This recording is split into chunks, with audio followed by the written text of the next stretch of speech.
you pointed out, Estonia is a small country, but even with large countries like Russia, for example, Russia has a problem with crime associated with labor migrants coming from Central Asia. And you mentioned the situation in Finland and Sweden. I think they also have a spike of criminality associated with people who are coming from not necessarily from different religious backgrounds, but simply due to the fact that people are living, in close quarters, without much privacy, without much dignity. It's a very hard life. And it's usually associated with violation of law and order. So again, are we dealing with a religious challenge or a socioeconomic phenomenon?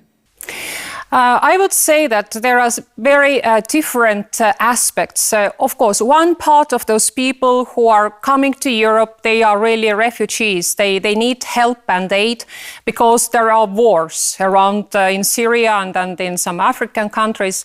And a country like Estonia has received those asylum seekers already since '96. I think that this process has been so far quite a normal process, and we have been able to receive those people and to adapt them, to integrate to our society.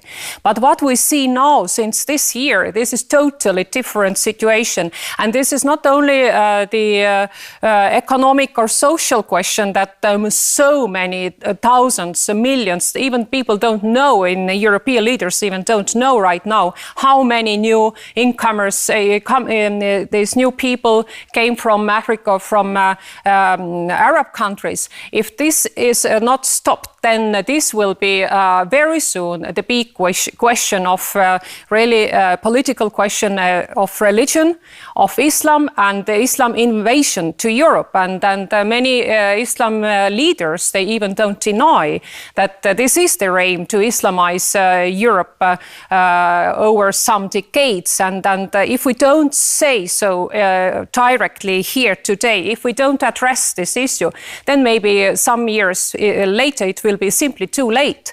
The war is going on in the world. We should not close our eyes against of this fact. And this is not only the local war in Syria, but this is a much bigger, larger war between Christianity and Islam.